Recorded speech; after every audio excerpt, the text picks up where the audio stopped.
এই দিনও দিন নয়, আরো দিন কিন্তু আছে। এই ইলেকশনকে অবৈধ নির্বাচন প্রতিহত করা হবে। বড়জোর ৩-৪ হাজার লোক সেখানে এসেছিল। তারা তো সংবিধান বদল করবে সিদ্ধান্ত নিয়েছে, আপনারা কি করবেন সেক্ষেত্রে? সংবিধান বদল করবে এ ধরনের স্বপ্ন দেখতে পারে, কিন্তু এখানেই সব শেষ নয়। এই দিনও দিন নয়, আরো দিন কিন্তু আছে।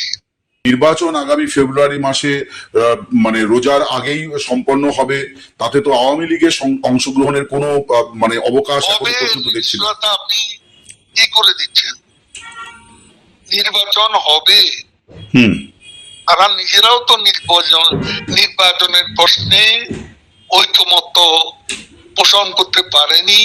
বিএনপি ছাড়া জামাত ইসলামী এবং ইসলামপন্থী কিছু দল, যারা ইউনূসের ঘনিষ্ঠ মিত্র বলে পরিচিত, তাদের প্রতিক্রিয়া কিন্তু ইতিবাচক নয়। এই অবস্থায় নির্বাচন নিয়েও সন্দেহ রয়েছে।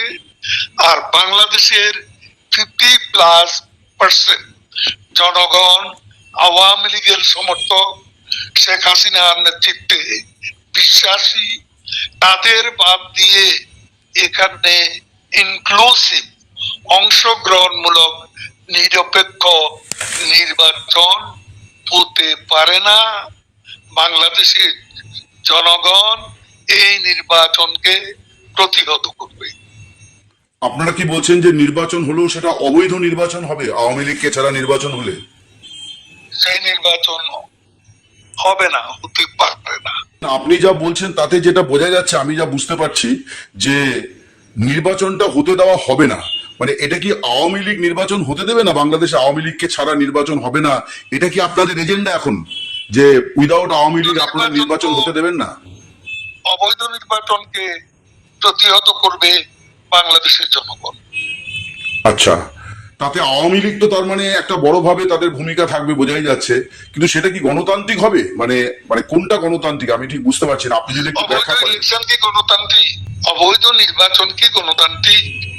ওরা বলছে যে আওয়ামী লীগও এরকম 3টে অগণতান্ত্রিক নির্বাচনে জিতে 16 বছর ক্ষমতায় ছিল।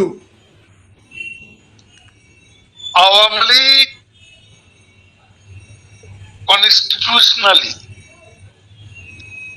যতগুলো নির্বাচন করেছে, এখানে অবৈধ বলতে কোন নির্বাচন হয়নি। কাল যদি কোনো পরিস্থিতির, আমি বুঝতে পেরেছি আপনার কথা, আপনাকে একটু থামাচ্ছি, দুঃখিত।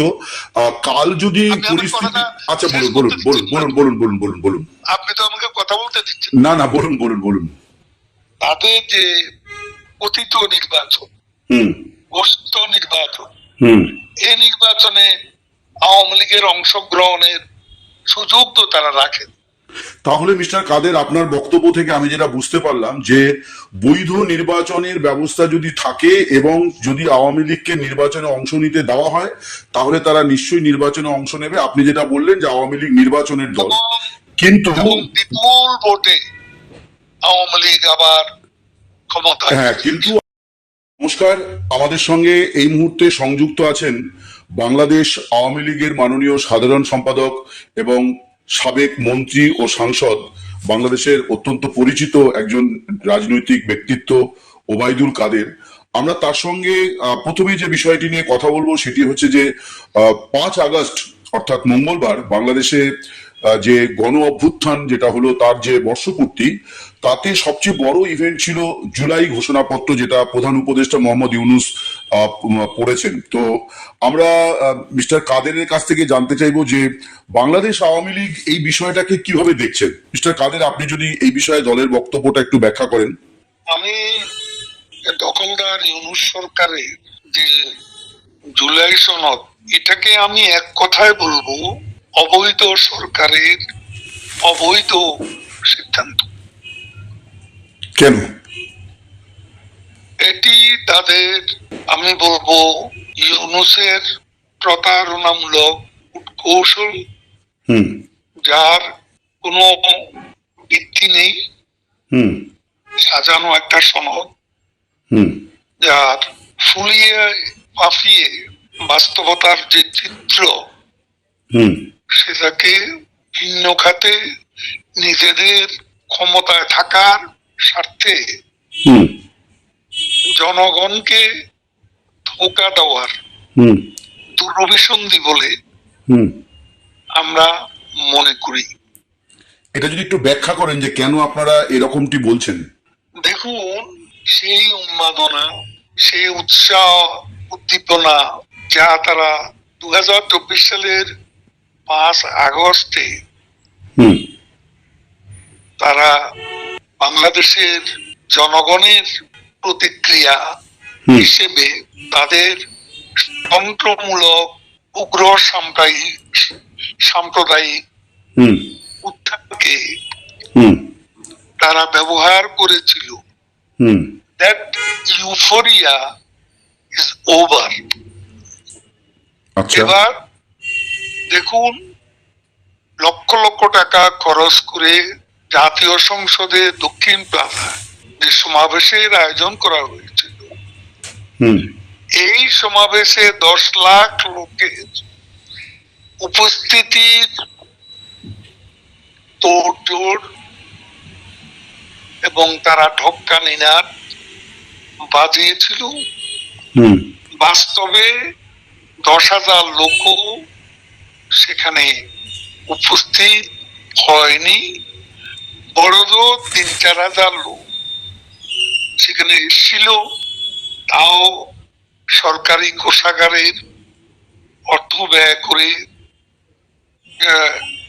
ট্রেন ভাড়া করে, তারপর সরকারি কর্মচারীদের বাধ্যতামূলকভাবে হুম উপস্থিত থাকা এবং জেলা পর্যায়ে উপজেলা পর্যায়ের অফিসারদেরকেও এই সভায় বাধ্যতামূলকভাবে উপস্থিত থাকার নির্দেশ প্রদান এটাকে আপনারা রাজনৈতিকভাবে কিভাবে দেখছেন, মানে এটাকে রাজনৈতিকভাবে আপনারা এটাকে কিভাবে দেখছেন, মানে কি আমরা উদ্দেশ্যে যেটা বা এটা দেখছি করা হলো এবং এদের কি। সেটা হচ্ছে যে এই জুলাই অভ্যুত্থান তারা যাকে বলে, হুম এই জুলাইয়ের সেই সকল আন্দোলনের ব্যাপারে হুম মানুষের এখন সামান্যতম হুম কোনো উৎসাহ নেই, হুম এবং তাদেরকে সেখানে উপস্থিত করানো হয়েছিল তারা বাধ্যতামূলক ভাবে এসেছে, অনেকে চাকরি রক্ষার স্বার্থে এসেছে, কেউ মন থেকে ইউনূসের এই জুলাই সনদের অনুষ্ঠানে। একটা জিনিস বলছি যে এটার মধ্যে মুক্তিযুদ্ধের সময়ে বলা হচ্ছে যে আওয়ামী লীগের সরকার, শেখ মুজিবের সরকার, মানে বলছে যে 72 থেকে 75 এই সময়টা অর্থাৎ সংবিধান রচনা পর থেকে এই সময়টা অনেক রকম মানে অনাচার, একদলীয় শাসন ব্যবস্থা, এগুলির ওখানে তীব্র নিন্দা আছে। আবার শেখ হাসিনার সরকারটাকে একটি কালো অধ্যায় বলে সেখানে মূলত বর্ণনা করা হয়েছে। তো এগুলোকে আপনারা কিভাবে জবাব দেবেন, মানে আপনাদের শাসন আমলটাকেই তো, মানে শুধু হাসিনা নন, তার পিতার শাসন আমলটাকেও তো এখানে প্রশ্নবিদ্ধ করা হয়েছে। দেখুন, বাংলাদেশের স্বাধীনতা পর্বতের মুশিক প্রসবের মতো কোনো ঘটনা নয়। কোন এক ব্যক্তির বাঁশির ফুতে অথবা কোন এক ব্যক্তি হ্যামিলনের বংশীবাদক হয়ে ডাক দিলে স্বাধীনতা আসে। এই ইতিহাসের চরমতম এটা একটা বিকৃতি। 72-এর সংবিধান, সেই সংবিধান সারা পৃথিবীতে প্রশংসিত হয়েছিল একটি আধুনিক গণতান্ত্রিক সংবিধান হিসেবে। চমৎকার একটা সংবিধান, এর বর্ণনা আন্তর্জাতিকভাবে বিভিন্ন মিডিয়া পলিটিক্যাল কিন্তু এখন তো যা গতকাল একটা জিনিস বলছি, গতকাল আহ, বিভিন্ন দল বিশেষ করে বিএনপির উপস্থিতিতে যেটা সিদ্ধান্ত হয়েছে যে পরবর্তী জাতীয় সংসদ নির্বাচনের পর যারা ক্ষমতায় আসবে তারা এই ঘোষণাপত্র মেনে সংবিধান সংশোধন করবে। তো শেখ মুজিবুর রহমানের নেতৃত্বে যে প্রথম সংবিধান বা মুক্তিযুদ্ধ চলাকালীন 10ই এপ্রিল যে স্বাধীনতার ঘোষণাপত্র, সেগুলি সবই তো বদলে যাবে। আপনারা তাহলে কি করবেন? স্বাধীনতার ঘোষণাপত্র যেটা সংবিধানে বর্ণিত আছে তাকে ভিন্নভাবে বিকৃতভাবে ইতিহাসকে বিকৃত করে উপস্থাপনা 71-এর মুক্তিযুদ্ধের চিন্তা চেতনার একেবারেই পরিপন্থী। না, আমি বলছি যে তারা তো সংবিধান বদল করবে সিদ্ধান্ত নিয়েছে, আপনারা কি করবেন সেক্ষেত্রে? সংবিধান বদল করবে এ ধরনের স্বপ্ন রেখা দেখতে পারে, কিন্তু এখানেই সব শেষ নয়। এই দিনও দিন নয়, আরো দিন কিন্তু আছে। মানে আপনি বলছেন ওরা যদি সংবিধান সংশোধনও করে, আপনারা আবার ক্ষমতায় ফিরে আপনারা আবার সংবিধানকে আগের জায়গায় পৌঁছে দেবেন, এটাই আপনার কথা থেকে প্রতিভাত হচ্ছে বলে আমি বুঝতে পারছি।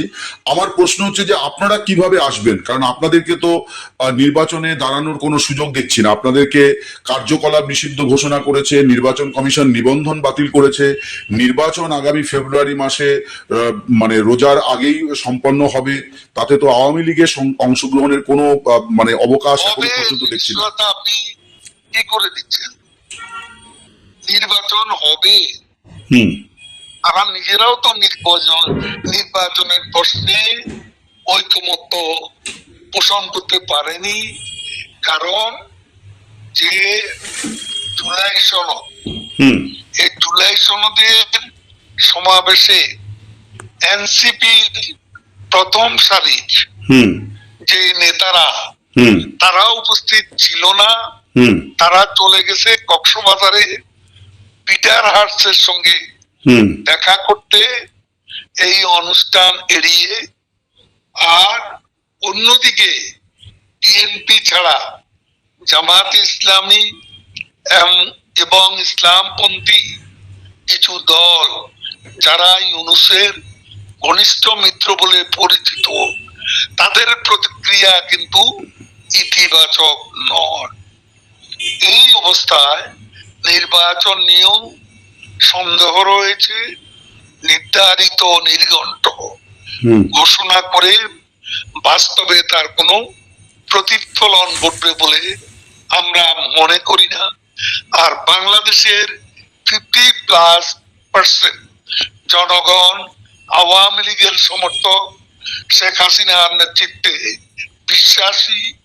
তাদের বাদ দিয়ে এখানে ইনক্লুসিভ অংশগ্রহণমূলক নিরপেক্ষ নির্বাচন হতে পারে না। বাংলাদেশের জনগণ এই নির্বাচনকে প্রতিহত করবে। আপনারা কি বলছেন যে নির্বাচন হলেও সেটা অবৈধ নির্বাচন হবে? আওয়ামী লীগকে ছাড়া নির্বাচন হলে সেই নির্বাচন হবে না, হতে পারবে না। মানে আপনি বলছেন যে তারা নিজেই নির্বাচনের নির্ঘণ্টের ব্যাপারে ইউনূস এবং তার যারা মিত্র তারাও কিন্তু ঐকমত্য পোষণ করে না। কিন্তু আপনি যা বলছেন তাতে যেটা বোঝা যাচ্ছে, আমি যা বুঝতে পারছি, যে নির্বাচনটা হতে দেওয়া হবে না। মানে এটা কি আওয়ামী লীগ নির্বাচন হতে দেবে না? বাংলাদেশে আওয়ামী লীগকে ছাড়া নির্বাচন হবে না, এটা কি আপনাদের এজেন্ডা এখন, যে উইদাউট আওয়ামী লীগ আপনারা নির্বাচন হতে দেবেন না? অবৈধ নির্বাচনকে প্রতিহত করবে বাংলাদেশের জনগণ। আচ্ছা, তাতে আওয়ামী লীগ তো তার মানে একটা বড়ভাবে তাদের ভূমিকা থাকবে বোঝাই যাচ্ছে, কিন্তু সেটা কি গণতান্ত্রিক হবে? মানে মানে কোনটা গণতান্ত্রিক আমি ঠিক বুঝতে পারছি না, আপনি যদি একটু ব্যাখ্যা করেন। ইলেকশন কি গণতান্ত্রিক? অবৈধ নির্বাচন কি গণতান্ত্রিক? ওরা বলছেন যে আওয়ামী লীগও এরকম 3টে অগণতান্ত্রিক নির্বাচনে জিতে 16 বছর ক্ষমতায় ছিল। আওয়ামী লীগ কনস্টিটিউশনালি যতগুলো নির্বাচন করেছে হুম এখানে অবৈধ বলতে কোনো নির্বাচন হয়নি, এবং নির্বাচনে একটি দল আসলো না, বয়কট করলো না, বয়কট করলো। কাল যদি কোনো পরিস্থিতির, আমি বুঝতে পেরেছি আপনার কথা, আপনাকে একটু থামাচ্ছি, দুঃখিত। কাল যদি পরিস্থিতি, আচ্ছা বলুন বলুন বলুন বলুন বলুন বলুন বলুন বলুন। আপনি তো আমাকে কথা বলতে দিচ্ছেন না না, বলুন বলুন বলুন। আমি বলতে চাই, বলুন। বাংলাদেশে একটা নির্বাচন কমিশন আছে। হুম নির্বাচন কমিশন একটা নিয়মের মধ্য দিয়ে চলে। ঠিক। নির্বাচন কমিশনের নিয়ম অনুযায়ী নির্বাচন কমিশনই ইলেকশন কন্ডাক্ট করবে, আর সরকার, যে সরকার ক্ষমতা আছে সেই সরকার নির্বাচন কমিশনকে একটা নিরপেক্ষ, একটা সুষ্ঠু নির্বাচন অনুষ্ঠানে ফ্যাসিলিটেট করবে। হুম কিন্তু যে বিরোধী দল বিএনপি, হুম তারা 2008 সালে নির্বাচনে অংশগ্রহণ করে প্রথমে 29, পরে আর একটি, মোট 30টি আসন পায়। এরপর তারা ভেবে নিয়েছিল যে আওয়ামী লীগ সরকার যেভাবে উন্নয়ন অর্জনে আজকে, তখন হুম উন্নয়ন অর্জনের দৃষ্টান্ত স্থাপন করে, তখন এই সরকার এই আওয়ামী লীগের সঙ্গে নির্বাচনে তারা জয়লাভ করতে পারবে না। সে কারণে বিএনপি একটা নির্বাচনে অংশ নিলেও পরবর্তীতে 2018 সালের নির্বাচনে তারা কিন্তু অংশগ্রহণ করে, এবং সেখানে মির্জা ফখরুল, তাদের জেনারেল সেক্রেটারি, হুম তিনি নিজের আসনে জয়লাভ করেননি। বগুড়ার একটা আসন থেকে হুম তিনি নির্বাচিত হয়েছিলেন। হুম। তখন তাদের দলের আরো 7 জন সদস্য নির্বাচিত হয়েছিলেন, কিন্তু দেখা গেল মির্জা ফখরুল নির্বাচনে হ্যাঁ, উনি জয়লাভ সংসদে করেও সংসদে উনি আসেননি, উনি সংসদ বয়কট করেছিলেন। পার্লামেন্টে যোগ দেননি। হুম হুম অন্যান্য সদস্যরা কিন্তু যোগ দিয়েছে। ঠিক ঠিক। বিএনপির গণতন্ত্রের, তাদের যে গণতন্ত্রের কথা তারা বলে বেড়ায়, সেই গণতন্ত্র দ্বিচারিতায় ভরা। আমি একটা প্রশ্ন করি, আমি আপনার বক্তব্য বুঝতে পেরেছি মিস্টার কাদের। আমি এবার একটা প্রশ্ন করি, যে যদি কোনো গুণগত পরিস্থিতির গুণগত পরিবর্তন হয় এবং আওয়ামী লীগকে নির্বাচনে প্রতিদ্বন্দ্বিতা করার পথ সুগম করা হয়, আপনারা কি নির্বাচনে মুখোমুখি হওয়ার জন্য প্রস্তুত? মানে সেইটা কি আপনারা প্রস্তুত? আওয়ামী লীগ তো নির্বাচনের দল।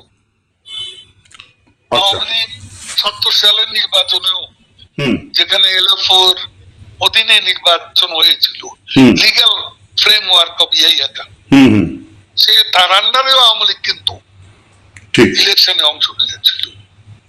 আওয়ামী লীগ তো নির্বাচন করে, তাহলে আপনার বক্তব্য থেকে যেখানে নিষিদ্ধ করা হয়েছে, হুম কার্যকলাপ নিষিদ্ধ, আওয়ামী লীগের ভ্যানগার্ড সংগঠন, হুম। ছাত্রলীগ নিষিদ্ধ, ঠিক।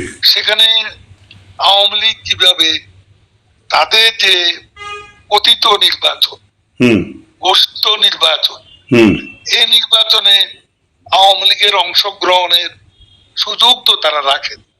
তাহলে মিস্টার কাদের, আপনার বক্তব্য থেকে আমি যেটা বুঝতে পারলাম, যে বৈধ নির্বাচনের ব্যবস্থা যদি থাকে এবং যদি আওয়ামী লীগকে নির্বাচনে অংশ নিতে দেওয়া হয়, তাহলে তারা নিশ্চয়ই নির্বাচনে অংশ নেবে। আপনি যেটা বললেন যে আওয়ামী লীগ নির্বাচনের দল, কিন্তু বিপুল ভোটে আওয়ামী লীগ আবার ক্ষমতা, হ্যাঁ, কিন্তু আপনাদের বাদ দিয়ে যদি নির্বাচন হয়, সেই নির্বাচন আপনারা হতে দেবেন না। আপনারা বাংলাদেশের জনগণকে পাশে নিয়ে নির্বাচনটাই প্রতিহত করে দেবেন। এটাই আমি যা আপনার বক্তব্য থেকে বুঝলাম। জনগণকে সাথে নিয়ে এই ইলেকশনকে অবৈধ নির্বাচন হুম। প্রতিহত করা হবে।